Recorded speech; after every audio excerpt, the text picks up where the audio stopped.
ಒಂದು sim card, ಒಂದು ಸಣ್ಣ ಪ್ಲಾಸ್ಟಿಕ್ ಪೀಸು ನಮ್ಮ ಬ್ಯಾಂಕ್ಗೆ ಲಿಂಕ್ ಆಗಿದೆ, ನಮ್ಮ ಆಧಾರ್ ಕಾರ್ಡ್ಗೆ ಲಿಂಕ್ ಆಗಿದೆ, ನಮ್ಮ ಪ್ಯಾನ್ಗೆ ಲಿಂಕ್ ಆಗಿದೆ.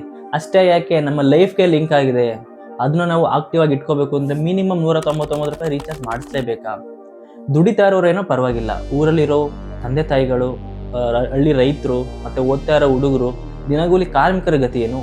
ಈಗಂತ ಒಂದು ಪ್ರಶ್ನೆನ ಎತ್ತಿದ್ದು ರಾಘವ್ ಚಡ್ಡಾ ಅವರು ಪಾರ್ಲಿಮೆಂಟಲ್ಲಿ. ಅದು ಏನು ಹೇಳಿದ್ರು ಅಂತ ವಿಡಿಯೋ ನೋಡ್ಕೊಂಡು ಬನ್ನಿ.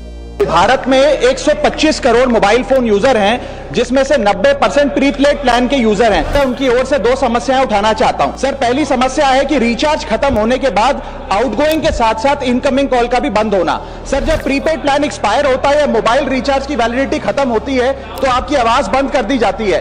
फोन मेरा, सिम कार्ड मेरा, नंबर मेरा, तो सर रिचार्ज खत्म होने के बाद आउटगोइंग कॉल बंद होना समझ आता है, लेकिन इनकमिंग कॉल बंद होना सरासर मनमानी है। 2014 ಅದಕ್ಕಿಂತ ಮುಂಚೆ 30 ರೂಪಾಯಿ, 20 ರೂಪಾಯಿ, 10 ರೂಪಾಯಿ ಅಂತ ಟಾಕ್ ಟೈಮ್ನ ಹಾಕ್ಸ್ತಿದ್ವಿ.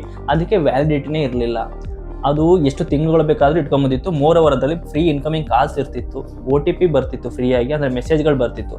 ಆದರೆ ಈಗೇನಾಗಿದೆ, ನೀವು ಒಂದು ಸಣ್ಣ OTP ಅಥವಾ ಒಂದು ಇನ್ಕಮಿಂಗ್ ಕಾಲ್ ತೊಗೊಬೇಕು ಅಂತಂದ್ರೂ ಮಿನಿಮಮ್ 199 ರೂಪಾಯಿ ರೀಚಾರ್ಜ್ ಮಾಡಿಸ್ಬೇಕು. ಅಲ್ಲ, ಇದ್ಯಾವ ಸೀಮೆ ನ್ಯಾಯ ಆಗೋರು? ಈಗ ನಾವು ನೋಡ್ಕೊಳ್ತಾ ಹೋಗೋಣ ಏಕೆ ನಮ್ಮ ಕೇಂದ್ರ ಸರ್ಕಾರ ಈಗ ಮಾಡ್ತಿದೆ ಅಂತ. ನಮ್ಮ ಇಂಡಿಯಾದಲ್ಲಿ ಇರೋದು 3 ಪ್ಲೇಯರ್ಸ್. ಒಂದು ಜಿಯೋ, ಒಂದು ಏರ್ಟೆಲ್, ಇನ್ನೊಂದು ವೋಡಾಫೋನ್ ಐಡಿಯಾ. ಅಸ್ಯೂಮ್ ಮಾಡ್ಕೊಳ್ಳಿ, ಇವಾಗ 109 ಕೋಟಿ ಆಕ್ಟಿವ್ ಸಬ್ಸ್ಕ್ರೈಬರ್ಸ್ ಇದ್ದಾರೆ. ಒಬ್ಬರ ಹತ್ರ 199 ರೂಪಾಯಿ ಕಿತ್ಕೊಂಡ್ರು ಒಂದು ತಿಂಗಳಿಗೆ 21,000 ಪ್ಲಸ್ ಕೋಟಿ ನಿಮಗೆ ದುಡ್ಡನ್ನ ರೆವಿನ್ಯೂ ಜನರೇಟ್ ಮಾಡ್ತಾರೆ ಟೆಲಿಕಾಂ ಇಂಡಸ್ಟ್ರಿ. ಇದ್ರ ಬಗ್ಗೆ ನಾವು ಇನ್ನೊಂದು ಈಗ ಅಸ್ಯೂಮ್ ಮಾಡ್ಕೊಳ್ಳಿ, ಒಂದು ಫ್ಯಾಮಿಲಿ ಅದ್ರ 4 ಜನ ಇರ್ತಾರೆ. 4 ಜನದಲ್ಲಿ ಒಬ್ಬೊಬ್ರ ಹತ್ರ ಒಂದೊಂದು ಸಿಮ್ಮು, ಕೆಲವರು OTPಗೋಸ್ಕರ ಇಟ್ಕೊಂಡಿರ್ತಾರೆ, ಕೆಲವರು ಡೈಲಿ ಕಾಲ್ಸ್ಗೆ ಇಟ್ಕೊಂಡಿರ್ತಾರೆ ಅನ್ಕೊಳ್ಳಿ. ಒಬ್ರು 199 ರೂಪಾಯಿ ರೀಚಾರ್ಜ್ ಮಾಡಿಸಿದ್ರೆ ಒಂದು ತಿಂಗಳಿಗೆ 800 ರೂಪಾಯಿ ಆಯಿತು. ಅಂದರೆ ವರ್ಷಕ್ಕೆ 9,500 ರೂಪಾಯಿ ಆಯಿತು.